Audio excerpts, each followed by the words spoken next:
Hello students, कैसे हैं आप लोग।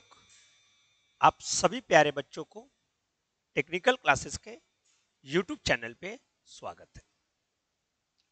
आज हम लोग बात करने जा रहे हैं उन स्टूडेंट्स के लिए जो फोर्थ सेमेस्टर में हैं और उनका ब्रांच मैकेनिकल इंजीनियरिंग है।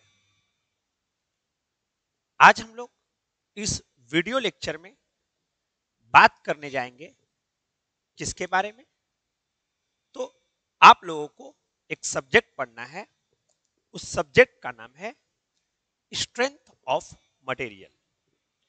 ये जो स्ट्रेंथ ऑफ मटेरियल सब्जेक्ट है, इसको हम लोग शॉर्ट में सॉम के नाम से भी जानते हैं, या फिर हम लोग इसको मॉस के नाम से भी बुलाते हैं। सॉम बोलिए या मॉस बोलिए, दोनों का मतलब सेम ही है। मॉस को हम लोग बोलते हैं mechanics of solid. Mechanics of solid. अब खास बात क्या है, इसको थोड़ा सा समझते हैं। ये जो सब्जेक्ट है स्ट्रेंथ ऑफ मटेरियल, यह एक न्यूमेरिकल पेपर है। कॉम्पिटिटिव पॉइंट ऑफ व्यू से भी ये बहुत ज्यादा इंपॉर्टेंट है और इसमें बहुत अच्छे अच्छे कॉन्सेप्ट हैं। तो बस मेरा यही कहना है आप सभी बच्चों से कि आप क्लासेस को रेगुलर करें, ताकि आपको कोई भी डाउट हो तो आप डायरेक्ट पूछ सके, क्योंकि इसमें अच्छे अच्छे कॉन्सेप्ट आपको मिलेंगे। अब हम लोग बात करते हैं कि इस सब्जेक्ट जो लिखा हुआ है स्ट्रेंथ ऑफ मटेरियल, इसका मतलब क्या होता है। आपसे भी कभी कभी लोगों ने पूछा होगा कि भाई तुम्हारा कमजोरी क्या है, या किसी ने आपसे पूछा होगा कि तुम्हारा ताकत क्या है। ताकत को हम लोग स्ट्रेंथ बोलते हैं और कमजोरी को वीकनेस बोलते हैं। हालांकि यहां पर तुम्हारी ताकत की बात नहीं होगी। ताकत, स्ट्रेंथ, स्ट्रेंथ को हम लोग हिंदी में ताकत बोलते हैं। यहां पर किसकी ताकत की बात करनी है? मटेरियल की। स्ट्रेंथ ऑफ मटेरियल कहने का मतलब मटेरियल का ताकत। अब ये मटेरियल का ताकत क्या होता है, थोड़ा सा इसको समझ लेते हैं। जैसे कि अगर हम बात करते हैं कि कोई एक मटेरियल है, जैसे ये कोई एक मटेरियल है, इस तरीके से समझेंगे कि एक रड है। अब यह रड टूटने से पहले तक कितना फोर्स सह सकता है, कितना लोड सह सकता है। जितना लोड इस सह सकता है वह उसकी ताकत कहलाएगी। मतलब अगर हम किसी बॉडी है, जैसे यही तुम्हारा मार्कर है, अगर इस मार्कर के ऊपर तुम फोर्स लगाओगे और ज्यादा फोर्स लग जाएगा तो ये टूट जाएगा। तो ये कितना फोर्स सह सकता है टूटने से पहले तक, जितना भी फोर्स सह सकता है, यह इसकी स्ट्रेंथ कहलाएगी। हालांकि बाद में हम इसको स्ट्रेस से रिलेट करेंगे, क्योंकि अभी हम स्ट्रेस के बारे में कुछ ज्यादा नहीं जानते हैं। हमने थोड़ा बहुत स्ट्रेस के बारे में मटेरियल साइंस में पढ़ रखा है, लेकिन यहां पर स्ट्रेस को अभी बाद में रखते हैं। पहले हम लोग इसको फोर्स मतलब लोड से समझते हैं। तो एक कॉन्सेप्ट क्लियर हुआ कि कोई भी मटेरियल टूटने से पहले कितना लोड सह सकता है। जितना लोड सह सकता है वह उस मटेरियल की स्ट्रेंथ कहलाती है। मतलब यहां पर बात करना है मटेरियल की ताकत की, और इस सब्जेक्ट में हम लोग उसी से रिलेटेड बात करने वाले हैं। मटेरियल की ताकत से रिलेटेड बात करने वाले हैं कि किस मटेरियल पर कितना फोर्स लगाएं। अगर हम किसी मटेरियल पर फोर्स लगाते हैं तो मटेरियल के शेप और साइज में परिवर्तन होता है। तो वह परिवर्तन कितना हुआ, इसको हम लोग डिफॉर्मेशन बोल रहे हैं। बाद में इसको डिफॉर्मेशन को हम रिलेट करेंगे स्ट्रेन से। डिफॉर्मेशन का मतलब अभी समझो कि यह स्ट्रेन होता है। तो इस सब्जेक्ट की खास बात यही है कि इस सब्जेक्ट में हम मेनली बात करने वाले हैं लोड से रिलेटेड और डिफॉर्मेशन से रिलेटेड बात करने वाले हैं। इस सब्जेक्ट में हम मटेरियल की ताकत के बारे में डिस्कस करने वाले हैं।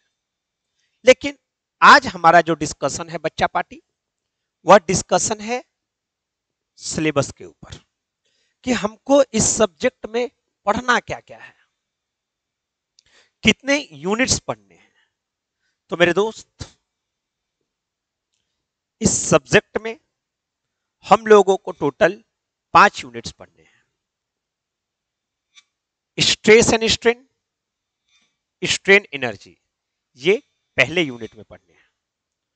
दूसरे यूनिट में हमको shear force diagram, SFD and BMD, bending moment diagram के बारे में पढ़ना है।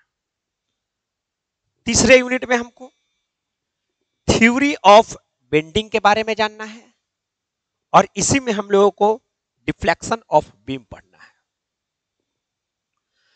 फोर्थ यूनिट में हमको टॉर्सन इन शाफ्ट के बारे में जानना है और फिर इसी में हम लोगों को स्प्रिंग के बारे में पढ़ना है। यूनिट नंबर 5 में हम लोग बात करने वाले हैं थिन सिलेंडर की। अब खास बात और इंपॉर्टेंट बात क्या है, जैसा कि हम आपको पहले ही बताएं, अपना जो यूनिट है यूनिट नंबर 1, एकदम ढंग से देखेंगे, यह है अपना यूनिट नंबर 1।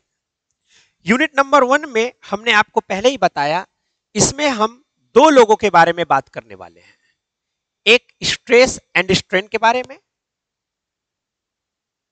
और दूसरा हम लोग स्ट्रेन एनर्जी के बारे में।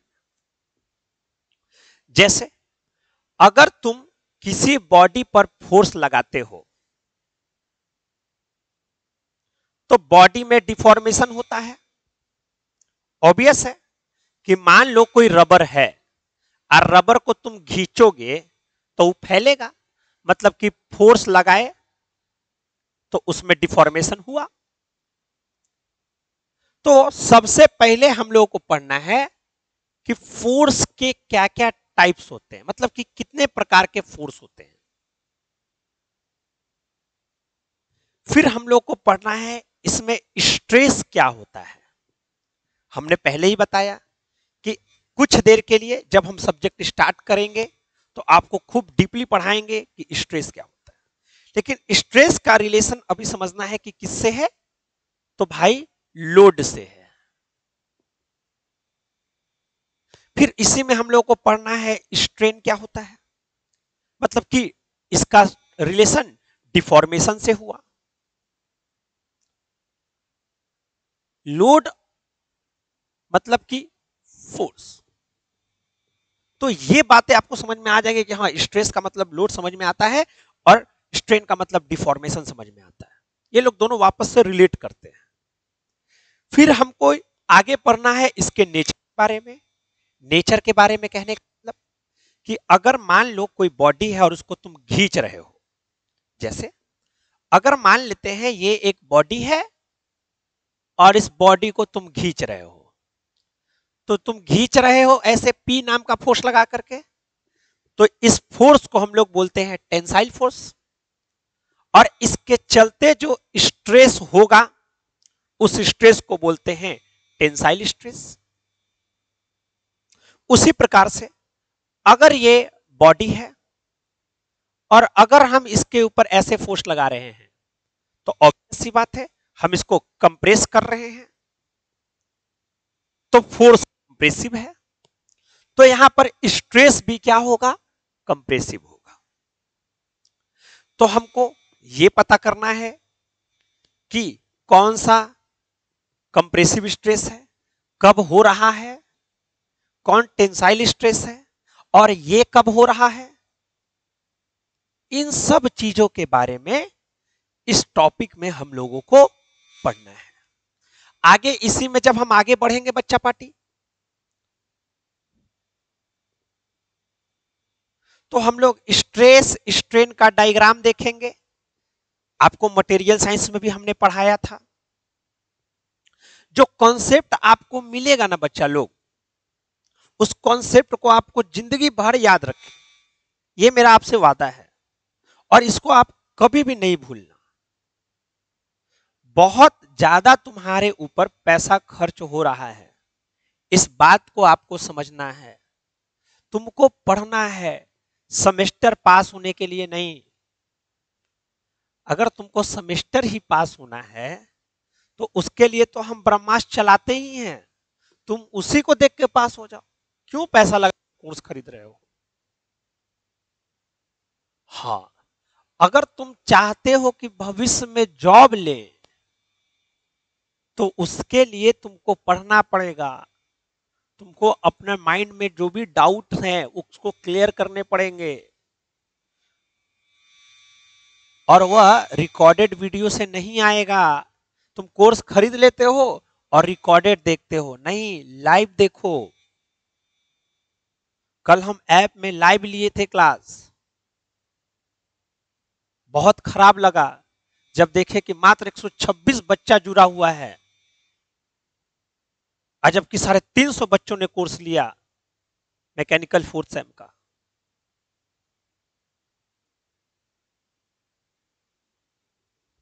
आगे बढ़ते हैं,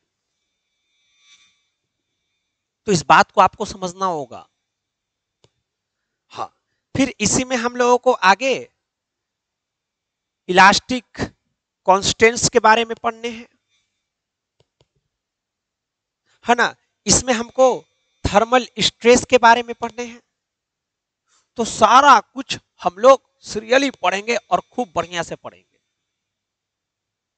इसके दूसरे पार्ट में ना बाबू, हमको पढ़ना है स्ट्रेन एनर्जी। अब जैसे हम मान लेते हैं कि तुम रबर को ही ले लो। जैसे तुम रबर को खींचते हो तो फैल जाता है, और जैसे ही तुम छोड़ते हो तो वापस अपने शेप में आ जाता है। अरे भाई, तो जब तुम वापस अपने शेप में आया, तो शेप में आने के लिए आखिर उसके पास एनर्जी कहां से आई? क्योंकि हमको तो मालूम है कि भाई साहब, अगर कोई भी डिस्प्लेसमेंट होता है तो इसके पीछे कहीं ना कहीं एनर्जी का रोल है। तो आखिर जब हम खींचे और छोड़ दिए तो वो अपने शेप पर आया कि नहीं आया? आया। तो ये एनर्जी उसके पास कहां से आई? और जब आई तो यह एनर्जी को क्या कहेंगे?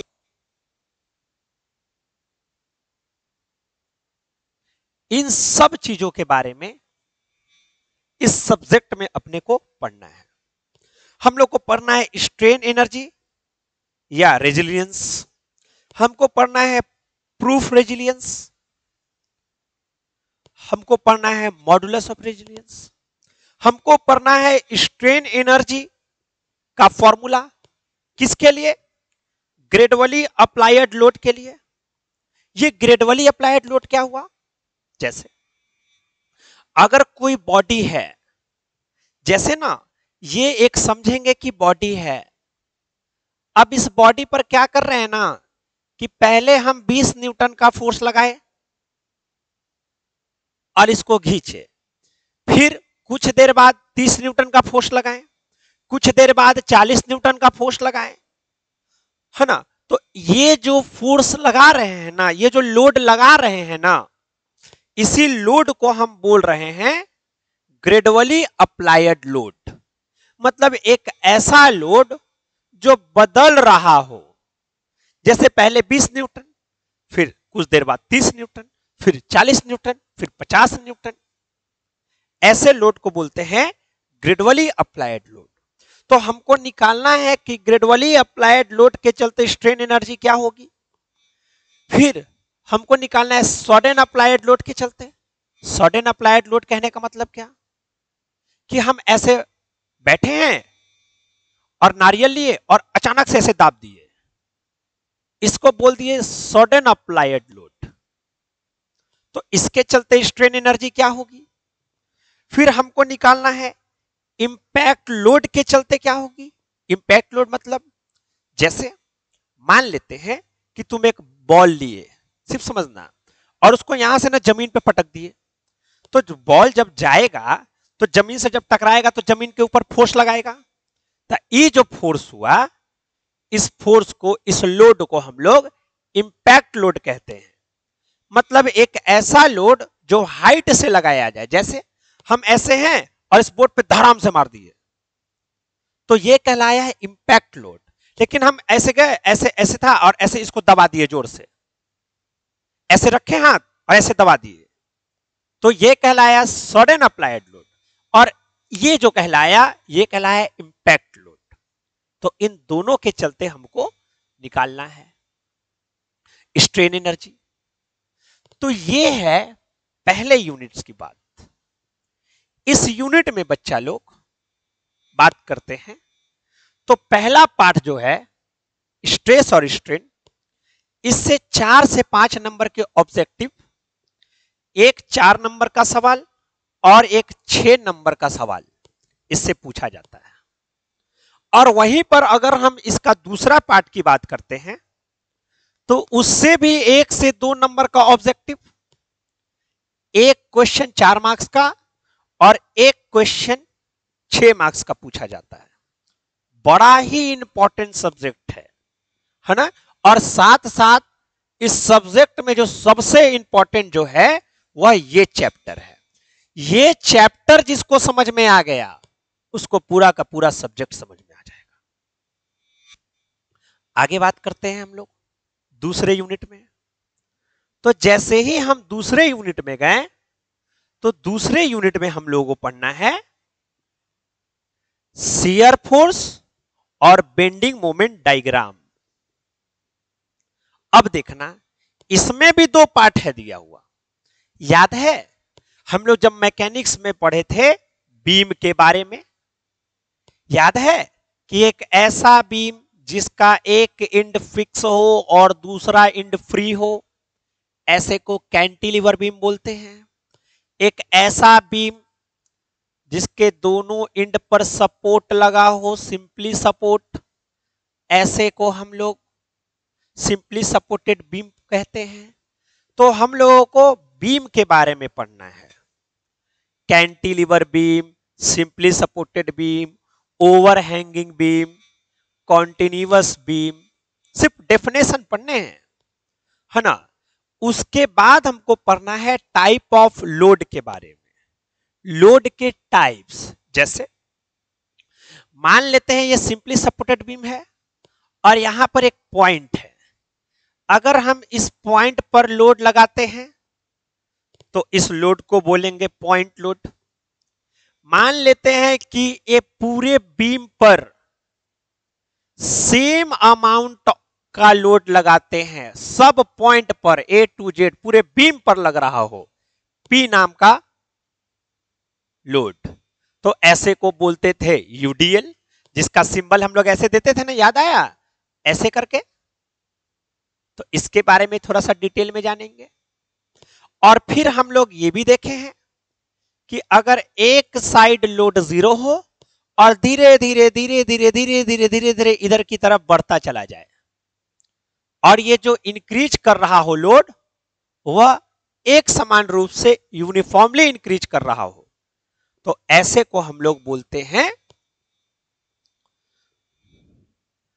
यूवीएल।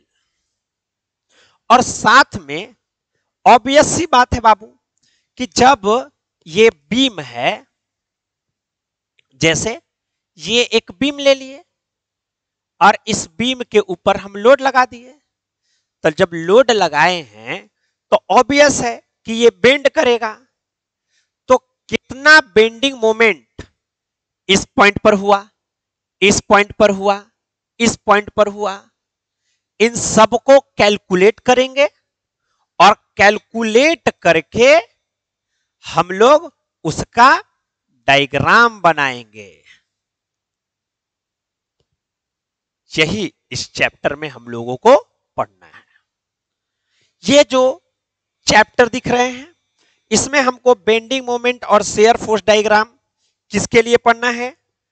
तो cantilever point load, cantilever uniformly distributed load, overhanging beam point load, है ना। हमको पढ़ना है ओवरहैंगिंग बीम यूडीएल और combination of point load and UDL. बड़ा ही इंटरेस्टिंग टॉपिक है, खूब मजा आएगा बच्चा लोग। अब आते हैं, अगर हम बात करते हैं इस सब्जेक्ट में, तो इस सब्जेक्ट में और जो ये टॉपिक है, इससे 3 से 4 नंबर के ऑब्जेक्टिव, 4 मार्क्स के एक क्वेश्चन और 6 मार्क्स के एक क्वेश्चन पूछे जाते हैं। आगे आगे हम लोगों को पढ़ना है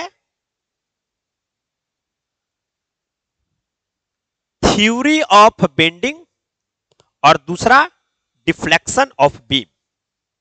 अब थ्योरी ऑफ बेंडिंग क्या है, ध्यान से समझना। जैसे मान लेते हैं कि ये कोई बीम हो गया, सिंपली सपोर्टेड बीम, और इस सिंपली सपोर्टेड बीम पे हमने एक पॉइंट लोड ऐसे लगा दिया, तो ऑब्वियस सी बात है कि ये ऐसे बेंड कर जाएगा। तो कहां पर बेंडिंग स्ट्रेस कितना होगा अगर कोई बेंड कर जा रहा है, तो इस चीज का कैलकुलेशन हम लोग करेंगे। हालांकि इसमें कोई डाउट नहीं है कि आपको बेंडिंग स्ट्रेस अभी नहीं समझ में आ रहा होगा, लेकिन हां, अगर ये बेंड कर जा रहा है तो एक स्ट्रेस उत्पन्न होगा और उसी स्ट्रेस को हम लोगों को कैलकुलेट करना है। अब दूसरी बात, अब देखिए पहले बीम यहां पर ही था, ये वाला पॉइंट यहां पर था कि नहीं, अब ये पॉइंट यहां पर ही आ गया, तो ये कितना नीचे चल गया लीनियर में, लीनियर मतलब स्ट्रेट लाइन, स्ट्रेट लाइन में ये कितना नीचे चल गया है, इसको हम लोग y बोलते हैं, y के नाम से डिनोट करते हैं, और इसी को हम लोग बोलते हैं डिफ्लेक्शन। तो हम लोग को डिफ्लेक्शन कैलकुलेट करना है। तो इसमें हम लोग सबसे पहले एक्सप्लेन करेंगे न्यूट्रल लेयर क्या है, न्यूट्रल एक्सिस क्या है, मॉडुलस ऑफ सेक्शन क्या है, मॉडुलस ऑफ रेसिस्टेंस क्या है, bending stress, radius of curvature, और उसके बाद बेंडिंग, सिंपल बेंडिंग का एजम्पशन क्या है, उसका इक्वेशन डिराइव्ड करेंगे। सारा कुछ धीरे धीरे हम लोग सीखेंगे और बेंडिंग स्ट्रेस का कैलकुलेशन करेंगे, और साथ में दूसरे में हम लोग डिफ्लेक्शन निकालेंगे कि यह कितना नीचे चला गया। जैसे यह एक कैंटिलीवर बीम है, कैंटिलीवर बीम पर यहां पर हम फोर्स लगा दिए, तो ऑब्वियस सी बात है ऐसे बेंड कर जाएगा। तो बताना है कि ये कितना नीचे चल गया, चाहे यहां पर ही कितना नीचे चला आया, मतलब कि इस पॉइंट पर डिफ्लेक्शन कितना हो गया, तो ये लंबाई कैलकुलेट करना है। मतलब इसके लिए फॉर्मूला हम लोग है, उससे कैलकुलेट करेंगे। अगर हम आगे बढ़ते हैं तो ये सारे टॉपिक्स इसमें हम लोगों को पढ़ने हैं। इससे रिलेटेड थ्योरी ऑफ बेंडिंग से 2 क्वेश्चन ऑब्जेक्टिव, एक क्वेश्चन 4 मार्क्स का और एक क्वेश्चन 6 मार्क्स का पूछा जाता है। अच्छा, ध्यान से बात को समझेंगे। अगर इन दोनों में से मान लेते हैं कोई एक क्वेश्चन आएगा 4 या 6 नंबर में, तो अगले वाले में से इन दोनों में से आएगा कुछ ना कुछ। ऐसा नहीं होगा कि इसमें भी 6 नंबर आएगा, 6 नंबर का सवाल इससे भी और इससे भी, दोनों से 6-6 नंबर का सवाल नहीं आएगा। क्लियर है? आगे बात करते हैं। अगर उसमें से आया तो इसमें से नहीं आएगा, है ना। इससे 1 से 2 नंबर के ऑब्जेक्टिव, 4 नंबर के एक सवाल और एक सवाल 6 नंबर के पूछे जाते हैं। अगर हम आगे बढ़ते हैं तो आगे बच्चा लोग हम लोगों को पढ़ना है यूनिट नंबर 4। यूनिट नंबर 4 में हम लोगों को बात करना है टॉर्सन इन शाफ्ट। अच्छा, साफ्ट क्या होता है? तो तुम आटा चक्की में कभी गए होगे तो तुम देखे होगे ना कि फीता लगल रहता है। ऐसे देखना, ऐसे एगो गोले रहता है, एगो छोटका रहता है, इस टाइप में एगो फीता लगल रहता है। ई ना फीतवा ऐसे नाचित रहता है। अब बीचवा में ना एगो गोल रंग एगो ना मटेरियल रहता है। ये मटेरियल एकरे पर इस पुली बनल है। तो ये जो मटेरियल है ना, ये इसी को हम साफ्ट बोलते हैं। अब साफ्ट कहने का मतलब तो समझ में आया। टॉर्सन, टॉर्सन जो वर्ड है वह ट्विस्ट से रिलेटेड है। ट्विस्ट का मतलब ममोड़ देना। जैसे ये मेरा हाथ है, तो ऐसे हाथ रखे, आई कोई मेरे को हाथवा कैसे मोड़ दे रहा है, तो ये ट्विस्ट है। अगर ऐसे कर दे तो ये बेंड है। अगर ऐसे कोई कर रहा है तो ये ट्विस्ट है। तो किसी शाफ्ट में कितना ट्विस्ट करें, कितना टॉर्क लगाएं,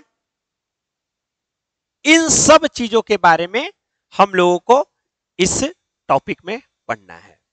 मतलब कि हम लोगों को शाफ्ट के बारे में डेफिनेशन पढ़ना है, हम लोगों को मोमेंट ऑफ इनर्शिया पढ़ना होगा, है ना, हॉलो शाफ्ट और सॉलिड शाफ्ट का, है ना। इसमें हम लोग सिंपल टॉर्सन का एजम्पशन पढ़ेंगे, टॉर्सन का इक्वेशन डिराइव्ड करेंगे और हम लोग क्वेश्चन को सॉल्व करेंगे। सीधा सीधा मतलब है टॉर्सन टॉर्क से रिलेटेड, ट्विस्ट से रिलेटेड है, और ट्विस्ट का मतलब होता है ममोड़ देना।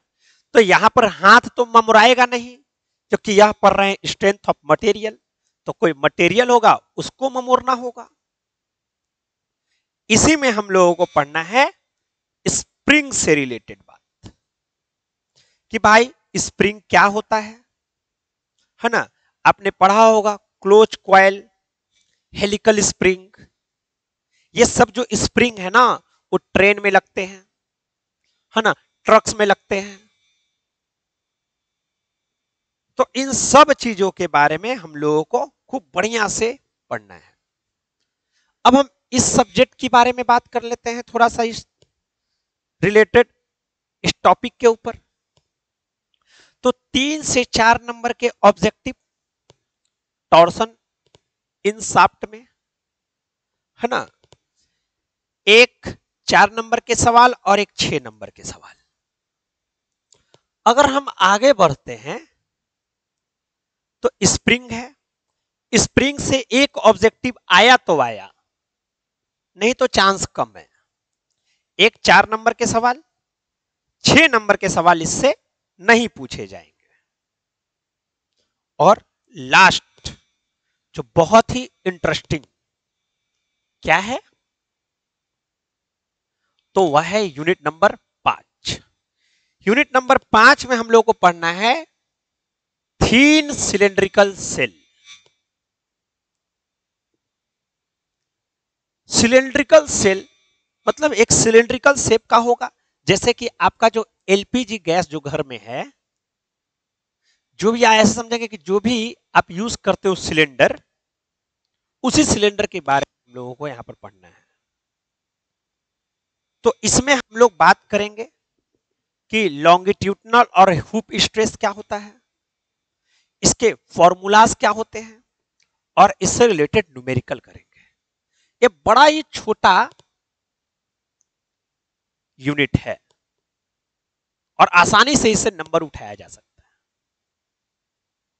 तो ये पूरा का पूरा सिलेबस है बच्चा लोग, और आपको खूब बढ़िया से जम के मेहनत करना होगा, तभी तुम अच्छा कर पाओगे। अब लास्टली बात करते हैं, है ना, थीन सिलेंडर से रिलेटेड 2 गो ऑब्जेक्टिव क्वेश्चन, एगो 4 नंबर का और एगो 6 नंबर का सवाल पूछता है। जहां तक बच्चा लोग बुक का सवाल है, तो आप लोग या तो आरएस खुरमी का बुक खरीदेंगे, या तो आपको आरके बंसल का बुक खरीदेंगे। हाँ, अपन लोग इसी बुक से पढ़ेंगे, तो आप भी कोशिश करिएगा कि इसी बुक से पढ़े, है ना, अच्छा बुक है ये।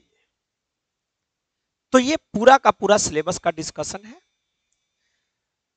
अगर आपको बढ़िया लगता है क्लास तो जरूर आप कोर्स को परचेस करेंगे। ये कोर्स हमारे ऐप टेक्निकल क्लासेस पे अवेलेबल है। एक बढ़िया कंटेंट दी जाएगी ताकि आप बढ़िया से बढ़िया कर सको। तो बच्चा पार्टी आज के लिए इतना ही, और हम लोग फिर आगे मिलेंगे, क्लास करेंगे। आप अपने दोस्तों को ये वीडियो को जरूर शेयर करेंगे ताकि वो लोग को भी फायदा हो सके। हमारी टीम जिस तरीके से थर्ड सेमेस्टर में आप लोगों के लिए मेहनत करी, ब्रह्मास्त्र तो दिया ही, रिवीजन तो कराया ही, साथ साथ हमने आपको, जैसा कि आपको ध्यान में होगा, मटेरियल साइंस में हमने आपको क्रैश कोर्स भी दिया था, वो भी फ्री में, जो बच्चे यहां पर कोर्स परचेस करे थे और उनसे उन लोगों को फायदा भी हुआ है। तो आप लोग भी कोर्स को ज्वाइन करें। आज के लिए इतना ही। Thank you.